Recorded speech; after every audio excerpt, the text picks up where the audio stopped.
The secure satellite phone rang at 3:17 a.m. Kabul time, cutting through the hum of classified servers in our forward operating base. I was deep in a financial intelligence briefing about Iranian sanctions violations when my encrypted device buzzed with the emergency family code. The timing couldn't have been worse. We were tracking a $50 million weapons procurement network, and I was scheduled to brief the Joint Chiefs in 6 hours. "Sarah, thank God you picked up." Karen's voice crackled through the encrypted connection, breathless with what sounded like excitement mixed with whine. "I have incredible news about your little house situation back home." I stepped away from the wall of monitors displaying terrorist funding flows and moved into the soundproof booth we used for personal calls. As a senior financial analyst for the Treasury Department's Office of Foreign Assets Control, I spent my days unraveling the financial networks that funded everything from ISIS operations to North Korean missile programs. My family back in suburban Maryland thought I was some kind of glorified bookkeeper who processed routine paperwork. "What situation, Karen?" I asked, though my stomach was already tightening. Karen's definition of helping usually involved assuming she knew better than everyone else about their lives. "Don't play dumb with me, Sarah. We all know you're drowning with that mortgage on your pathetic government salary." I found the perfect solution. My blood chilled. The modest 3-bedroom colonial in Arlington had been my home for 8 years, purchased with a VA loan right after I graduated from Georgetown with my master's in international finance. What Karen, what none of my family, understood was that when you hold a top-secret/SCI security clearance and work in financial intelligence, every asset you own gets registered with multiple federal security monitoring systems. The house wasn't just my residence. It was classified as a protected federal asset due to my clearance level, overseas assignments, and the sensitive nature of my work tracking international money laundering. "Karen, whatever you're thinking of doing, I already handled it." Her voice was triumphant, like she'd just solved world hunger. "The paperwork is completely done. You're going to thank me when you're not lying awake stressed about money every night." "What paperwork?" I asked, though I was already pulling up my secure laptop to check my property monitoring alerts. "The sale documents, obviously. I found a buyer willing to pay $300,000 cash for that little place. You can rent something actually affordable and finally live within your means instead of pretending you're successful." Identity theft, wire fraud, forgery, fraudulent property transfer of a federally monitored asset. Each word she spoke was another federal felony that would trigger automatic investigation protocols from at least 4 different agencies. "Karen, listen to me very carefully," I said, trying to keep my voice level while my fingers flew across the keyboard. "You cannot sell my house. You don't have power of attorney and you don't understand what you're dealing with." She laughed, that same condescending sound she'd been making since we were kids, the one that said she always knew better than everyone around her. "Sarah, sweetie, family helps family. I've had all your important documents since you asked me to collect your mail during your deployment. It wasn't exactly rocket science to figure out the signatures. The monitoring system was already flashing red alerts. Unauthorized access attempts on my property records, suspicious document filings, irregular signature patterns detected by federal authentication systems. Karen, what you're describing is federal identity theft and document forgery. You need to stop whatever process you've started immediately and call me back." "Too late, little sister. Closing is tomorrow at 2 p.m. sharp. Consider it a family intervention. We're saving you from your own bad financial decisions." The line went dead. I stared at my encrypted phone, calculating time zones while pulling up secure communication channels. It was 6:30 p.m. back in Maryland, which meant Karen had spent her entire day completing whatever fraudulent documentation she'd prepared. I immediately initiated emergency protocols, contacting my security officer at Treasury, my clearance investigator at OPM, and the FBI liaison who handled federal employee security compromises. Within 2 hours, I had confirmation that unauthorized activity had been detected on my property records, banking information, and federal identity documents. Federal monitoring systems had flagged multiple suspicious transactions and document filings. Investigation protocols were automatically initiated across Treasury's Financial Crimes Enforcement Network, the FBI's Financial Crimes Division, and Homeland Security's Identity Theft Task Force. The next morning, I was on the first available military transport back to Andrews Air Force Base. I walked into Mom and Dad's split-level house in Silver Spring 3 days later, my overseas deployment cut short by what was now being classified as a federal security incident. The scene that greeted me looked like some kind of celebration. Karen was holding court in the living room, surrounded by our parents, Uncle Mike, Aunt Linda, and my cousin Jennifer. Empty champagne bottles cluttered the coffee table alongside what appeared to be a spread of legal documents. "Sarah." Mom jumped up from the couch, wrapping me in a hug that smelled like Chardonnay and her favorite vanilla perfume. "Sweetheart, Karen told us all about the house sale. We're so proud of you for finally accepting help when you need it." Dad nodded approvingly from his worn leather recliner, gesturing with his beer bottle. "It's about damn time you stopped being so stubborn about family support. Karen probably saved you from foreclosure and bankruptcy." Uncle Mike raised his bottle in a toast. "To Karen for having the guts to do what needed to be done." I looked around the room at their smiling, slightly drunk faces. Karen sat cross-legged on the floor in front of the coffee table like she was conducting a business presentation, manila folders and legal documents spread out in front of her like she'd just closed the deal of the century. "Sarah, sit down," she commanded, patting the couch cushion beside her. "I want to walk you through exactly how I saved your financial future." I remained standing, noting the specific documents visible on the coffee table. Deed transfer forms, power of attorney documents, property sale agreements, bank routing authorizations, notarized signature affidavits. Each one bearing what appeared to be a forged version of my signature. "Your boring government job can't afford this mortgage," Karen announced loudly, holding up what looked like fraudulent deed transfer documents like they were a trophy. "I finally helped you be realistic about your actual financial situation." Everyone nodded enthusiastically, like she'd just delivered a TED Talk on personal finance. Cousin Jennifer leaned forward with wine-flushed cheeks. Karen spent weeks researching the real estate market and legal procedures. She even consulted with multiple attorneys about the best way to help you. Aunt Linda added, "Your sister has always had such good business sense. Thank goodness someone in this family understands money management." "You've always been terrible with finances, sweetheart," Mom said gently. "Remember when you were in college and kept overdrafting your account? Karen was the one who helped you budget back then too." I sat down calmly on the couch and folded my hands in my lap. "Karen, can you show me exactly what documents you've signed and filed?" Her eyes lit up like I'd asked to see her prized collection. She began spreading papers across the coffee table like playing cards, clearly proud of her organizational skills. "I started with a comprehensive property assessment," she explained, pulling out real estate listings.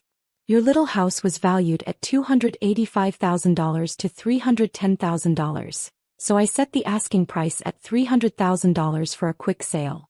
Property fraud involving a federally protected asset. Then I prepared the necessary legal documentation." She showed me power of attorney forms with my forged signature.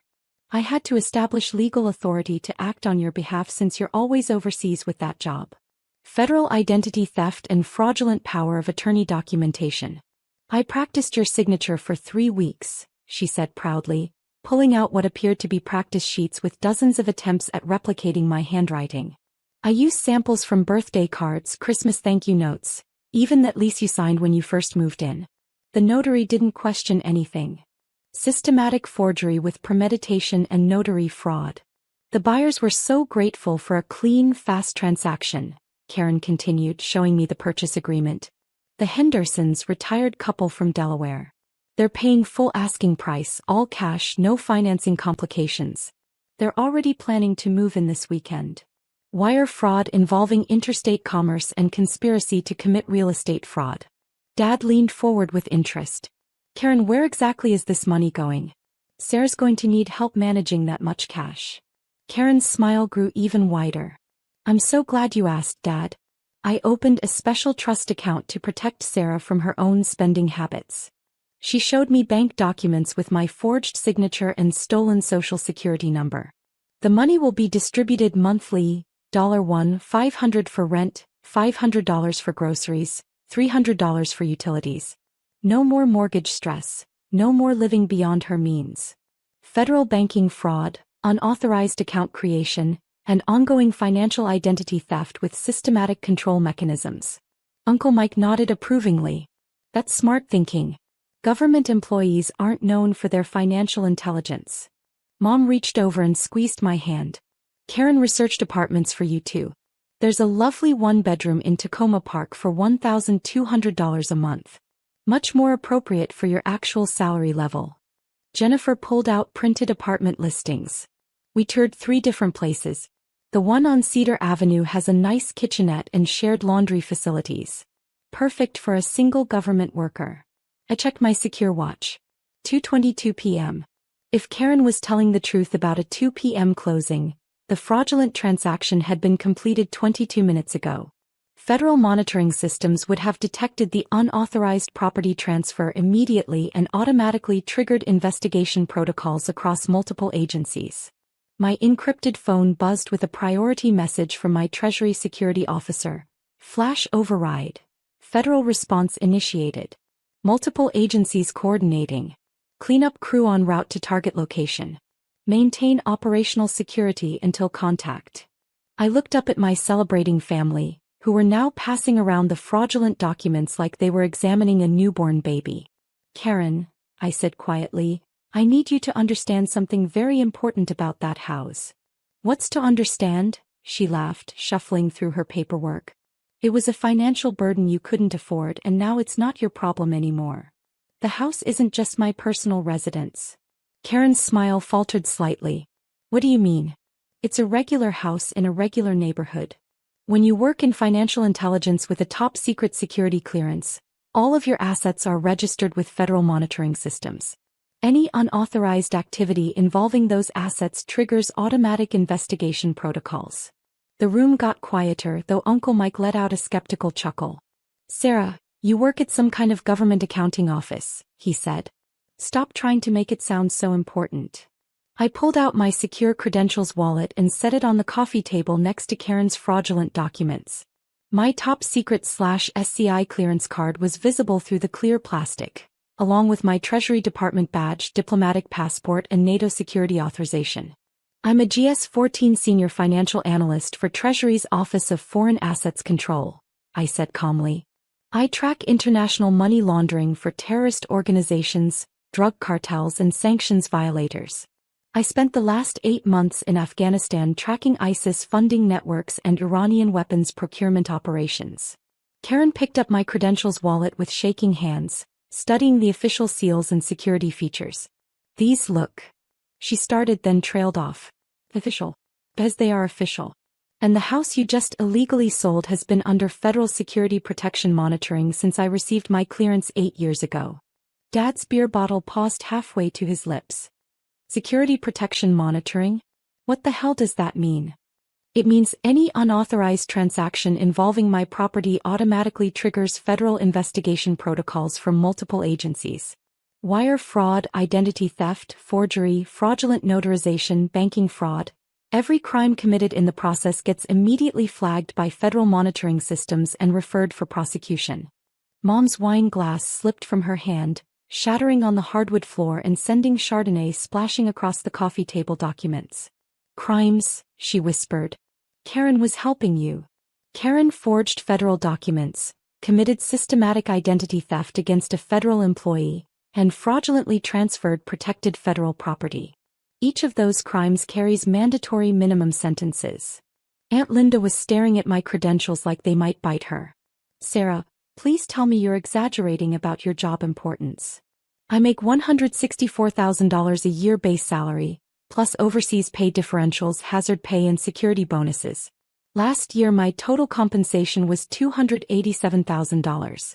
The house has been completely paid off for 3 years. The room went dead silent except for the sound of Mom's broken glass crunching under Jennifer's shifting feet. Paid off. Dad's voice was barely audible.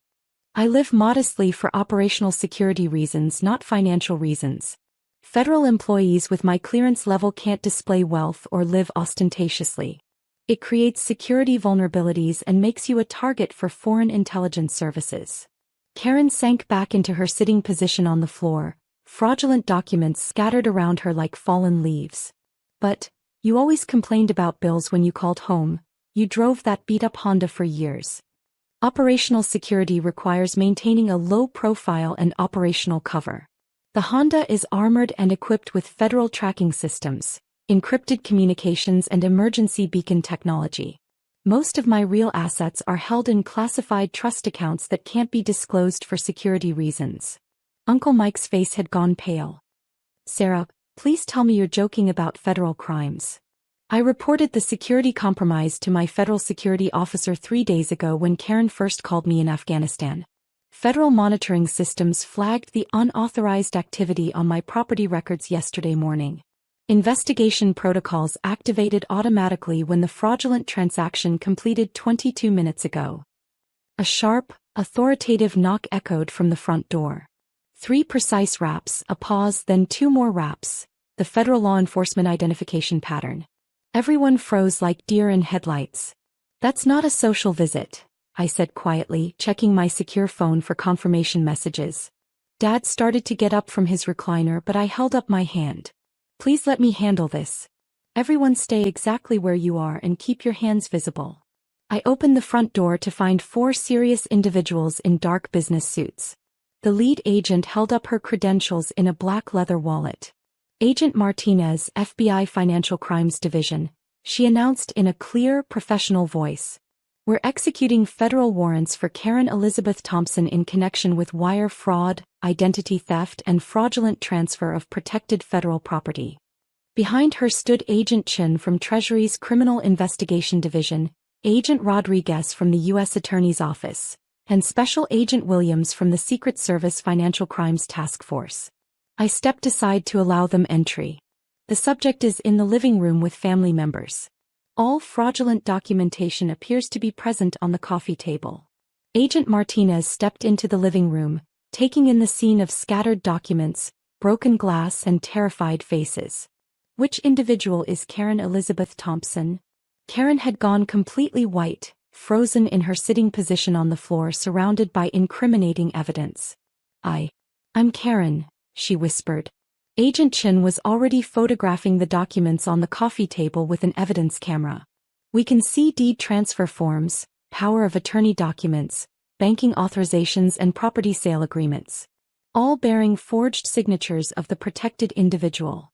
Agent Martinez addressed Karen directly. Ms. Thompson, you are under arrest for violations of federal wire fraud statutes, identity theft of a federal employee, forgery of federal documents, fraudulent banking transactions, and unauthorized transfer of protected federal property. Protected federal property? Mom asked in a shaky voice. Agent Rodriguez consulted his tablet while addressing the room professionally. When federal employees hold top-secret security clearances and work in sensitive financial intelligence roles, their personal assets receive special protection status under federal law. Any unauthorized activity involving those assets triggers immediate multi-agency investigation and prosecution. Special Agent Williams was collecting the fraudulent documents as evidence. We'll need to conduct individual interviews with everyone present regarding their knowledge of the criminal conspiracy and document forgery. Karen tried to stand on shaking legs. How much trouble am I in? I was just trying to help my sister with her financial problems. Agent Martinez consulted her enforcement tablet. Wire fraud involving amounts over $100,000 carries up to 20 years in federal prison. Identity theft of a federal employee carries a mandatory minimum of 15 years. Fraudulent transfer of protected federal property adds another 10 to 15 years. You're looking at 30 to 50 years in federal prison, plus restitution and federal court costs.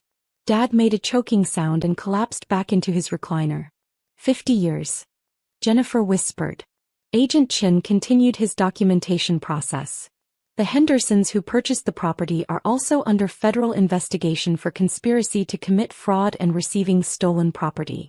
Their $300,000 payment has been frozen as evidence and proceeds of federal crimes. The property transfer has been voided by federal court order. Uncle Mike found his voice, though it came out as a croak. What about the money Karen put in that trust account she set up?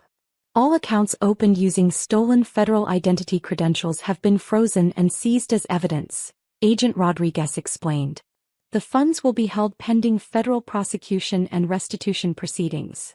Agent Martinez turned back to Karen. Ms. Thompson, you have the right to remain silent. Anything you say can and will be used against you in federal court. You have the right to an attorney. If you cannot afford an attorney, one will be appointed for you by the Federal Public Defender's Office. As they continued reading Karen her Miranda rights and applied federal restraints, she looked at me with tears streaming down her face and mascara running. "Sarah, please," she begged. "I was honestly trying to help you. I thought you were struggling financially. I thought your job was just routine paperwork." I met her eyes calmly. "Karen, you committed multiple federal felonies based on assumptions you never verified. You never asked about my actual financial situation or the nature of my work. But your job seemed so boring when you talked about it. Operational security requires that I can't discuss classified aspects of my work. When I say I process financial documents, I can't explain that those documents involve tracking terrorist funding networks and international weapons procurement." Agent Chin addressed my parents directly. "Mr. and Mrs. Thompson, you will be required to appear before a federal grand jury to testify about your knowledge of the fraudulent documents and criminal conspiracy." Mom burst into tears, her sobs echoing off the living room walls. "We didn't know they were federal crimes. We honestly thought Karen was helping Sarah with financial problems." "Ignorance of federal law is not a legal defense," Agent Martinez explained. "However, full cooperation with the federal investigation may be considered by prosecutors during sentencing recommendations." They began escorting Karen toward the door in federal restraints, her hands cuffed behind her back with official federal marshal's equipment. She turned back one final time, desperation clear in her voice. "Sarah, please, can't you call someone? Use your government connections to fix this somehow." I shook my head slowly. "Karen, I am the government connection. And you committed crimes against federal monitoring systems that automatically trigger prosecution protocols. There is no fixing this through personal intervention." Agent Rodriguez handed me a federal evidence receipt and contact information. "Ms. Thompson will need your cooperation with the ongoing investigation and prosecution. Your security officer has already been briefed on the incident resolution." As the federal agents drove away with my sister secured in the back of their vehicle, I looked around the living room at my family's shocked faces and the remaining evidence of Karen's criminal activity. "Sarah," Dad said quietly, his voice hoarse from shock. "How much money do you actually make in that government job?" "Enough to own my house outright, Dad. Enough to live comfortably without needing anyone's financial help or intervention." Mom wiped her streaming eyes with a tissue. "Why didn't you ever tell us about your real job?" "Because federal employees with top-secret security clearances are legally prohibited from discussing classified aspects of their work or revealing details that could compromise national security operations.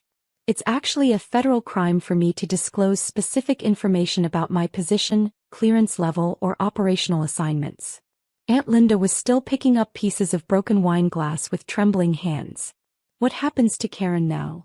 "She'll be processed through the federal detention system, appear before a federal magistrate for arraignment, and face prosecution in U.S. District Court. Given the scope of the crimes and the federal mandatory minimums, she's likely looking at significant federal prison time." Uncle Mike slumped forward in his chair. "We completely screwed this up, didn't we? You supported and celebrated someone who was committing systematic federal crimes against a family member. Karen made the criminal choices, but everyone in this room encouraged and enabled her criminal activity." Jennifer spoke up quietly. "Sarah, we had no idea about your security clearance or your real job responsibilities. You had no idea because you never asked. You all assumed I was financially struggling and professionally unsuccessful based on surface appearances and operational security requirements." I gathered my credentials from the coffee table and headed toward the front door. "Sarah, wait," Mom called desperately. "Where are you going now?" "Back to my job. I have international terrorist funding networks to investigate, sanctions violations to prosecute, and classified briefings to prepare. National security work doesn't pause for family criminal activity." Dad struggled to his feet. Will we see you again after all this?" I paused with my hand on the doorknob. "That depends on whether this family can accept that your boring government employee daughter actually has her life together and knows what she's doing professionally and financially." "We're so sorry, sweetheart," Mom said through fresh tears. "We completely misjudged your situation." "You misjudged my situation because you made assumptions instead of asking questions. You decided I needed rescue instead of asking if I actually needed help. What can we do to fix this? Linda asked. Hire Karen, the best federal defense attorney you can afford. She's going to need expert legal representation for multiple federal felony charges. And what about us? Dad asked. The federal grand jury testimony? Tell the truth about what you knew and when you knew it. Cooperate fully with federal investigators. And maybe consider that government employees sometimes have more important jobs than you realize. I walked out to my armored Honda, the one they'd always mocked as a beat-up economy car, and drove back to my fully paid-off house in Arlington. My secure communication device showed 23 missed priority calls from Afghanistan, Germany, and Treasury headquarters. International financial crime investigations don't wait for family drama to resolve. 6 months later, Karen pled guilty to federal wire fraud, identity theft, and fraudulent transfer of protected federal property. She was sentenced to 4 years and 8 months in federal prison, followed by 3 years of supervised probation. She was also ordered to pay $347,000 in restitution to the Hendersons and federal court costs. My parents sent a formal written apology through my federal security attorney, acknowledging their fundamental misunderstanding of my professional situation and financial status. They requested permission to visit me and rebuild our relationship after Karen's sentencing was complete. I declined through the same attorney. Some family relationships cannot survive the discovery that your boring government paperwork job actually involves protecting national security from international financial threats. Some assumptions about success and failure cannot be repaired after federal agents arrest your sister in handcuffs while she's surrounded by evidence of systematic criminal activity targeting you. But my house in Arlington remains secure, federally protected, and completely mortgage-free. International terrorist funding networks still require tracking and disruption. Iranian sanctions violations still need investigation and prosecution. The work continues at the highest levels of national security. The federal protection remains comprehensive and automatic. And sometimes, the most boring-seeming government jobs turn out to be more critical to national security than anyone in your family ever imagined.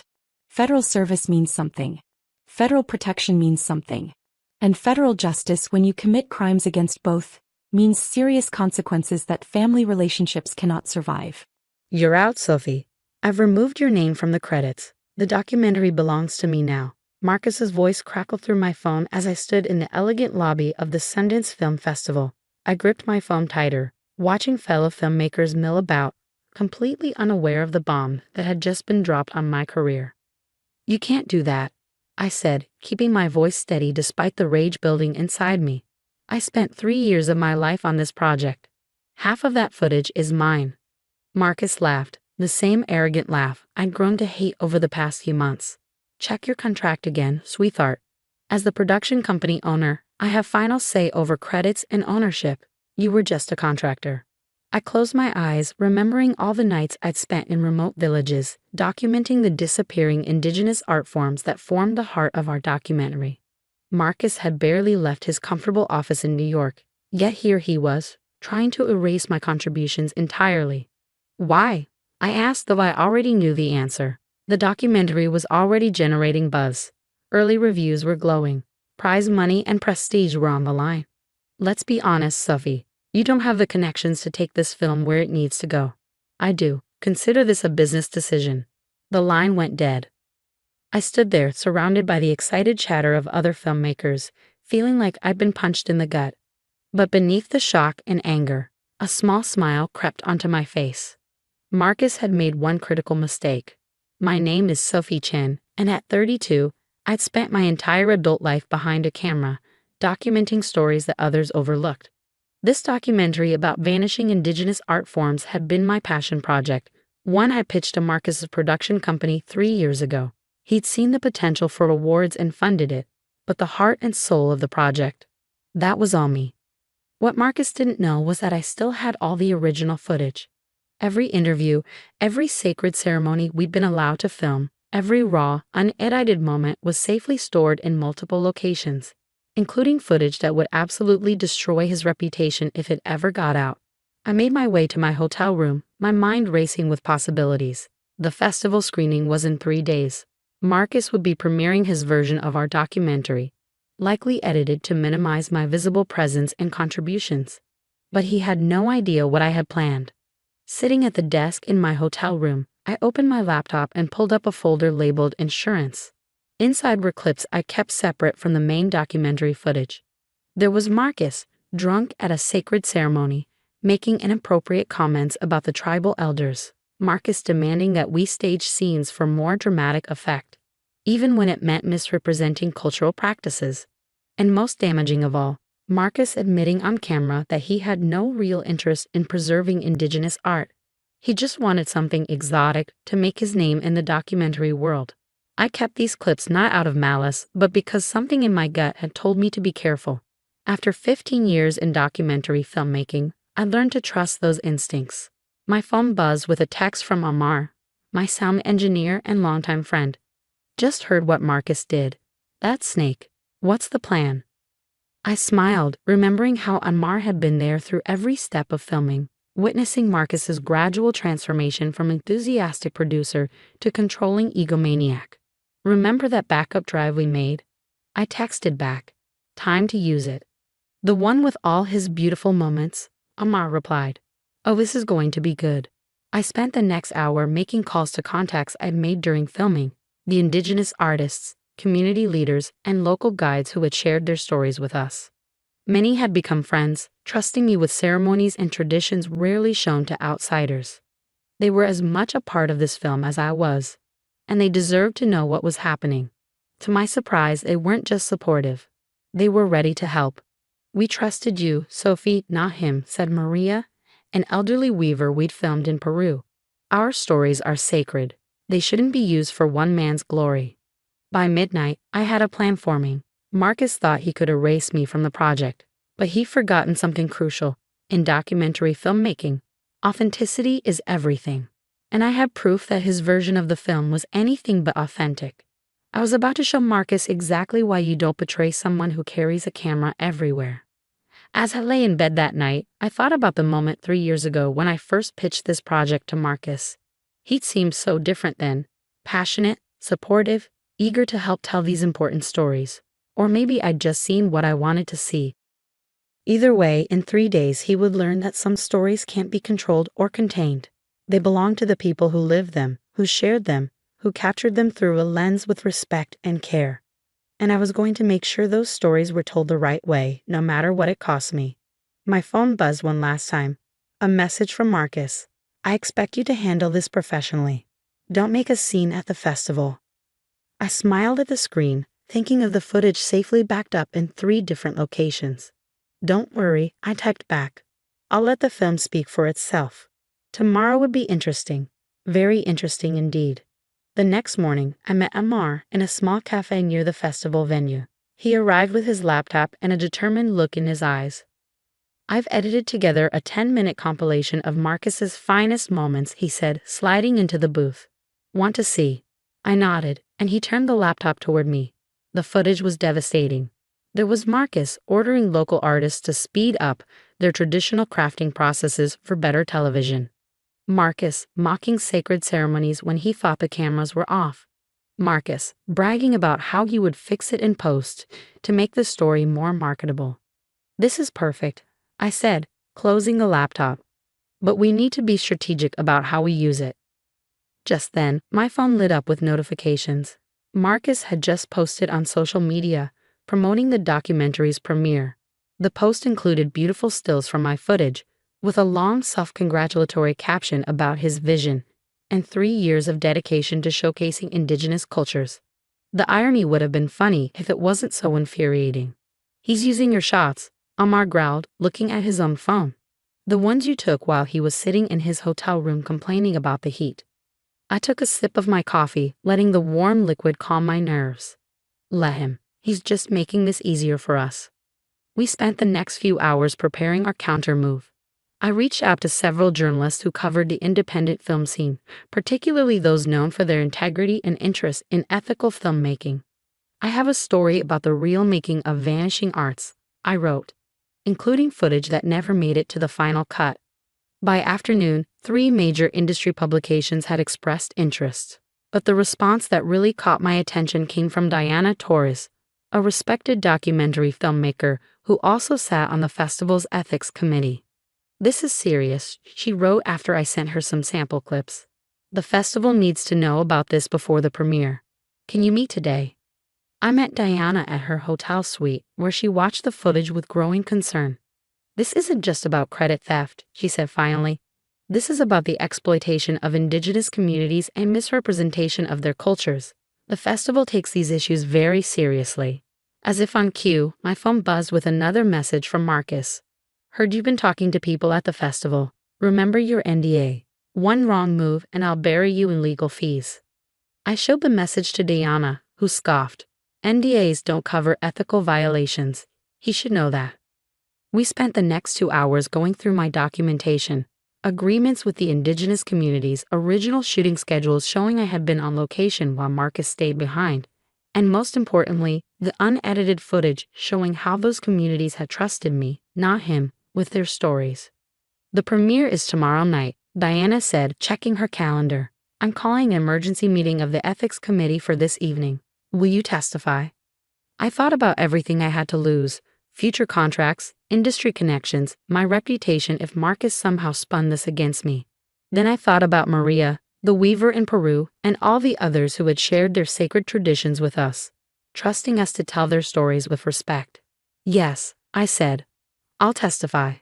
The ethics committee meeting lasted 3 hours. I presented my evidence calmly and methodically, letting the footage speak for itself. Panel members watched in silence as the real Marcus was revealed through his own words and actions. As the meeting concluded, the committee chair turned to me. "We'll need to review all of this carefully, but I want you to know that your professionalism in handling this situation is noted. It would have been easy to just leak this to the press." I nodded, gathering my materials.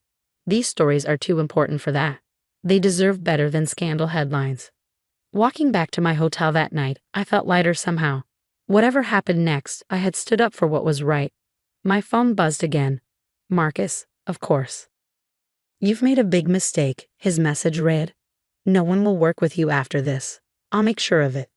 I didn't bother responding. Instead, I texted Amar. "It's done. Now we wait." His reply came quickly. "Whatever happens, you did the right thing.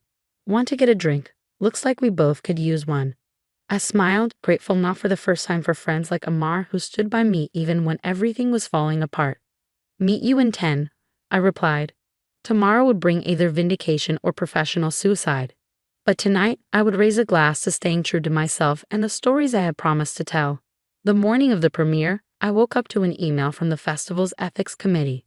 My heart pounded as I opened it, reading the carefully worded message twice to make sure I understood correctly. The committee had reached a decision. The documentary would still premiere, but with a crucial caveat. It would be shown in its original form, with my full credits restored.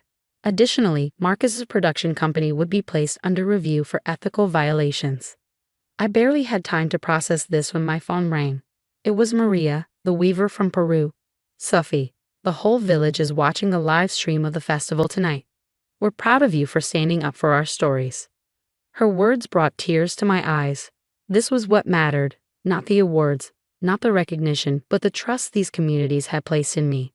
The hours before the premiere passed in a blur. I chose my outfit carefully, a hand-woven shawl Maria had gifted me, paired with a simple black dress. As I entered the theater, I could feel the tension in the air. Industry insiders were whispering, having clearly heard rumors about the ethics committee's decision. Marcus was there, standing in the lobby with a group of executives. When he saw me, his face contorted with rage. He started walking toward me, but Diana from the ethics committee smoothly intercepted him. "I wouldn't," I heard her say quietly. "You're already on thin ice." The lights dimmed and the documentary began. Watching it on the big screen, I felt a surge of pride. Every frame captured the beauty and dignity of the indigenous artists we'd filmed.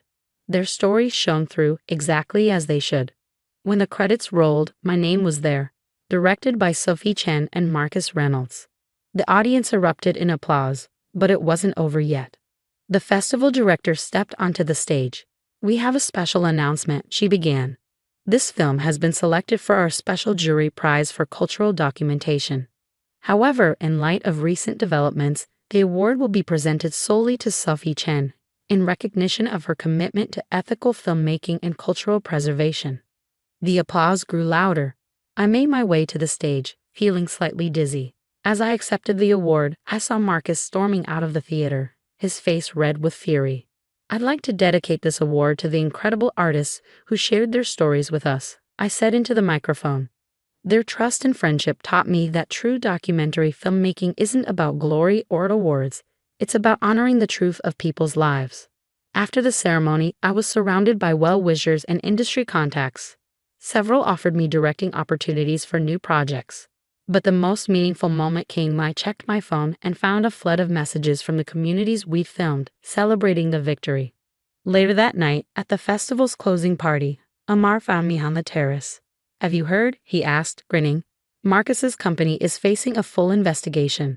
Several other filmmakers have come forward with similar stories about him taking credit for their work." I nodded, sipping my champagne. "It's not about revenge, you know. It's about doing right by the stories we tell." "Speaking of stories," Amar said, "I heard National Geographic is interested in your next project. Something about traditional music preservation." I smiled, thinking of all the possibilities ahead. "Yes, but this time I'm doing it my way. No compromises." The next morning, as I packed for my flight home, I received one final email from the festival, an invitation to join their documentary ethics advisory board. They wanted my help in developing guidelines to protect both filmmakers and the communities they document.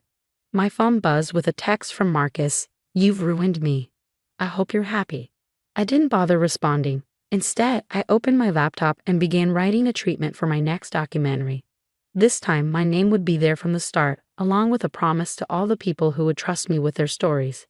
Integrity first, always. 3 years of work had culminated in this moment. But it wasn't the award that made me proud. It was knowing that somewhere in Peru, Maria and her village were watching their stories being told with the respect they deserved. Sometimes, standing up for what's right means risking everything. But as I'd learned, the truth has a way of coming out, especially when you've got it all on camera. The festival was ending, but my journey was just beginning. And this time, I would be the one holding the camera, telling the stories that needed to be told my way. "Enjoy your new home." My mother-in-law's voice dripped with satisfaction through my hospital room phone. "I changed all the locks while you were getting your precious surgery. Amanda deserves this house more than you ever did." I lay in my hospital bed, still groggy from the anesthesia. But my mind was surprisingly clear. 6 hours of spinal surgery, and this is what I wake up to. My mother-in-law giving my house to my sister-in-law. "Are you even listening?" she demanded. "We're having a little housewarming party right now. Everyone agrees Amanda should have it. After all, she's actually family." In the background, I could hear laughter, glasses clinking, and my sister-in-law Amanda's distinctive voice saying something about redecorating the master bedroom. My master bedroom. "Thank you for letting me know, Patricia," I said calmly. The lack of reaction in my voice clearly threw her off. That's all you have to say," she sputtered. "For now, enjoy the party." I hung up and closed my eyes, letting a small smile play across my lips. Patricia had no idea she just walked right into my trap. My name is Elizabeth Cooper, and at 34, I've spent the last 3 years watching my mother-in-law Patricia systematically try to push me out of the family. When my husband Michael died in a car accident 2 years ago, she became convinced that I had no right to keep the house he and I had shared.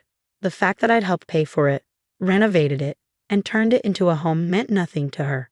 Family property should stay in the family, she'd say at every opportunity, staring pointedly at me. By family, she meant her precious daughter Amanda, my sister-in-law, who'd never worked a day in her life but somehow deserved everything more than I did. The worse my back problems got, a deteriorating disc condition that finally required surgery, the more Patricia circled like a vulture. She'd bring Amanda to family dinners, have her help with my housework when the pain was too bad, all while making it clear that Amanda could handle the house better. But Patricia made one crucial mistake. She thought my quiet acceptance of her behavior meant I was weak. She had no idea that every snide comment, every manipulative move, every attempt to push me out had been carefully documented, photographed, and filed away. I reached for my phone again, this time calling my lawyer David. "They did exactly what we expected," I said when he answered. "Patricia changed the locks and moved Amanda in while I was in surgery. They're having a party right now. Perfect, David replied, and I could hear him shuffling papers. The security cameras caught everything. Every moment, I confirmed, including Patricia using the spare key she claimed she'd lost last month. 6 months ago, when my back pain had become nearly unbearable, I'd started preparing. I knew Patricia would make her move when I was at my most vulnerable, so I'd installed security cameras throughout the house, documenting every conversation, every threat, every time Patricia brought prospective buyers by when she thought I was at physical therapy. "What about the property transfer documents?" David asked. "Still locked in my office safe. The ones Patricia thinks she found in my desk drawer are very convincing copies." I smiled, remembering how I'd left them there as bait, watching through the cameras as she discovered them 2 weeks ago. The documents suggested that Michael had left the house jointly to Amanda and me, something Patricia had been desperately trying to prove since his death. She'd been so excited by her discovery that she never bothered to verify their authenticity. "Your mother-in-law is in for quite a surprise," David said. "The real documents, plus the footage of her breaking in and attempting to transfer property under false pretenses. She's going to regret this little housewarming party." I heard more laughter floating through the phone from the party happening in my house. Patricia's voice carried clearly. "Finally, the house is back with its rightful owner. No more putting up with that gold-digging widow." "Let them celebrate," I said quietly. "Everything is falling into place exactly as we planned. Rest up and focus on your recovery," David advised. "I'll file everything first thing Monday morning. Do you want me to send the cease and desist letter to the house or Patricia's address?" "The house," I decided. "I want Amanda to see it too. They should both understand exactly what they walked into." After hanging up, I adjusted my hospital bed and looked out the window at the setting sun. 2 years of watching, waiting, and documenting every move Patricia made. 2 years of playing the grieving, passive widow while she plotted to take everything Michael and I had built together. The nurse came in to check my vitals, frowning at my elevated heart rate. "Try to stay calm," she advised. "You need to rest after major surgery." If only she knew that my racing pulse had nothing to do with pain and everything to do with anticipation. Patricia thought she was finally getting her victory, giving my home to her daughter, while I was too weak to fight back. Little did she know, every decoration they hung, every celebration drink they poured, every moment they spent plotting in my house was being recorded, documented, and added to the already substantial case against them. I picked up my phone one last time, looking at the security camera feed from my house. Patricia and Amanda were in my living room, already measuring for new curtains. The party guests, mostly Patricia's friends, were wandering through my home like they owned it, probably all congratulating themselves on finally getting rid of me. "Enjoy it while you can," I whispered, turning off the feed. "You have no idea what's coming. Let them have their party. Let them think they've won. On Monday morning, they'd learn exactly why you should never underestimate a quiet woman with a good lawyer and a long memory." I closed my eyes, finally allowing myself to rest. For the first time since Michael's death, I felt at peace. Patricia's time was running out, and justice was about to be served. The following Monday morning, I was still in the hospital focusing on my recovery when David's text arrived. "Papers delivered, waiting for the fireworks." Right on cue, my phone rang. Patricia's name flashed on the screen, but this time her voice wasn't smug. It was shrill with panic. "What is the meaning of this?" she demanded. These papers the lawyer just delivered. This has to be a joke." I adjusted my hospital bed, making myself comfortable for what promised to be an interesting conversation. "Oh, you mean the cease and desist letter? The evidence of breaking and entering? The fraudulent attempt to transfer property? No, Patricia, it's not a joke. But the documents, I found them in your desk. The house belongs to Amanda too." Her voice cracked with desperation. "Those documents?" I couldn't help but smile. "The ones you stole from my desk when you thought I was at physical therapy? Check the letterhead carefully, Patricia. They're quite convincing copies, aren't they?" The silence on the other end was deafening. I could almost see her frantically examining the papers she found, finally noticing the subtle inconsistencies we planted. You set this up," she whispered. "I had a lot of time to think during those sleepless nights when my back pain was at its worst," I explained calmly. "Time to watch you and Amanda plotting, measuring my furniture, planning how you'd redecorate once you got rid of me. The security cameras caught everything, by the way. Every conversation, every unauthorized entry, every potential buyer you brought through my house. Security cameras? Her voice rose an octave. What security cameras? The ones I installed 6 months ago. They're very discreet. I'm not surprised you didn't notice them. The footage is quite compelling, especially the part where you used that spare key you claimed you'd lost. Through the phone, I heard Amanda in the background. Her voice panicked. Mom, there's someone at the door with more papers. That would be the formal eviction notice, I said. You have 48 hours to vacate my property and return my keys. All copies of them. You can't do this, Patricia sputtered. We've already moved Amanda's things in. We had a party. Yes, I know about the party. I have that on camera too, including your lovely speech about the gold-digging widow finally being gone. The judge will find that particularly interesting. The sound of papers rustling came through the phone, followed by Amanda's increasingly hysterical voice. Mom, these papers. They're talking about criminal charges. Breaking and entering, attempted property theft, harassment. David warned me not to tell you this, I continued, but the security footage has already been submitted to the police. They're very interested in the pattern of behavior it shows. Patricia's breathing had become shallow and rapid. The police? But we're family. Family? I let out a bitter laugh. Is that what you call it? Since Michael died, you've tried to drive me out of my own home, spread rumors about me in the community, and attempted to steal my property. That's not family, Patricia. That's criminal behavior. I'll tell everyone what you've done, she threatened, but her voice wavered. How you set us up, trapped us. Go ahead, I replied calmly. Show them the footage.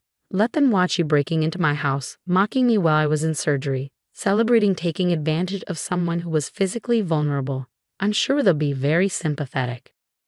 Amanda's voice came through again, closer this time. Mom, we need to leave. Now, these papers say if we're not out in 48 hours, they'll press criminal charges. Listen to your daughter, Patricia, I advised. Pack your things and go. The security cameras are still running, and every minute you spend in my house is more evidence against you. This isn't over, Patricia hissed, but the fear in her voice was evident. Actually, it is. Oh, and Patricia, the rose bushes you dug up yesterday to make room for Amanda's new garden. The ones Michael and I planted on our first anniversary. Add destruction of property to the list of charges. David will be in touch with the full bill for damages. I hung up, letting out a long breath. Through my hospital room window, I could see the morning sun shining brightly. Somewhere across town, Patricia and Amanda were facing the consequences of their actions, finally understanding that their perfect plan had backfired spectacularly. My phone buzzed again. A text from my next-door neighbor. Moving trucks just pulled up. Your MIL and SIL are throwing things into boxes like the house is on fire. Whatever you did, it worked. I smiled, sending back a quick thank you. Mary had been my eyes and ears throughout this ordeal, one of the few people who'd seen through Patricia's manipulations from the start. The physical therapist arrived for my morning session, finding me in better spirits than she'd seen in months. You're glowing today, she observed. Good news. Just justice being served, I replied, ready to begin my exercises. For the first time since my surgery, the future looked bright and properly aligned, just like my healing spine. 2 weeks after my surgery, I finally returned home. The house was eerily quiet. No more sounds of Amanda's constant chatter or Patricia's critical comments about my decorating choices. The moving trucks had taken everything they brought in during their brief occupation, leaving only a few scuff marks on my hardwood floors as evidence of their attempted takeover. My neighbor Mary helped me settle back in, making sure I was comfortable as I continued my recovery. You should have seen them leave, she said, bringing me a cup of tea. Patricia was crying about how ungrateful you were. But she couldn't get out fast enough once those police cars showed up to supervise the eviction. I sat in my favorite armchair, the one Amanda had planned to throw out because it didn't match her vision, and smiled. Did they take everything they brought? Every last piece, Mary confirmed. Though Patricia made quite a scene about the garden. She actually tried to dig up the new plants they put in, but the police told her to leave everything as it was. The doorbell rang and David walked in, carrying a thick folder. Good to see you up and about, he said, settling into the chair opposite me. I have updates. How bad is it for them? I asked, though I already had a good idea. They're facing multiple charges, he replied, opening the folder. Breaking and entering, attempted property theft, harassment. The security footage was damning, especially combined with the documented history of their behavior since Michael's death. The DA is particularly interested in the pattern of taking advantage of someone with a medical condition. I nodded, thinking about all the times Patricia had used my back pain against me, positioning Amanda as the healthy alternative who could properly manage the house. There's more, David continued. Several of Patricia's friends who attended that housewarming party have come forward. Apparently, she'd been bragging about her plan to take advantage of your surgery to seize the house. They're willing to testify. And Amanda, facing lesser charges, but she's not getting off easy. Her text messages to Patricia, which we recovered, show she was a willing participant in the scheme. She's already offered to pay for the damage to your garden as part of a plea deal. I looked out at the backyard where Michael's and my rose bushes had been carelessly uprooted. It was never about the garden, I said quietly. It was about respect. About honoring Michael's memory and the life we built here. David nodded understandingly. Speaking of Michael, he said, pulling out another document, the trust he set up, the one Patricia never knew about. It's now fully accessible. You can start the renovation work you two planned whenever you're ready. Tears welled up in my eyes.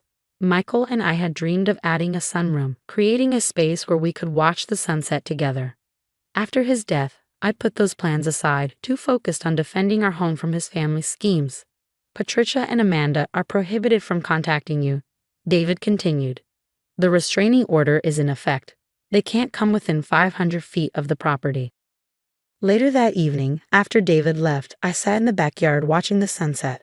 The space where our rose bushes had been looked empty, but I already had plans for new plants, not to replace the memories, but to create new ones. My phone buzzed with a text from Amanda. I'm sorry. I know it doesn't fix anything, but I'm sorry. I didn't respond. Some bridges, once burned, shouldn't be rebuilt. A week later, I received an invitation to a family gathering from Patricia's sister, Jane. Her message was clear. What Patricia and Amanda did was wrong, but you're still family to some of us. I thought about it for a long time before replying. Thank you, but my family is the one I choose now. The one that respects boundaries and honors Michael's memory. As my back healed and strength returned, I began planning the sunroom addition.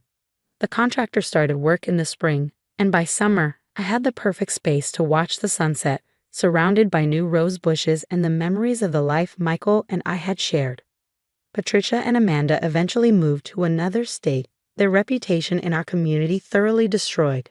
Sometimes I heard snippets about them through mutual acquaintances. Patricia's bitter complaints about her ungrateful daughter-in-law. Amanda's struggles to find work with a record.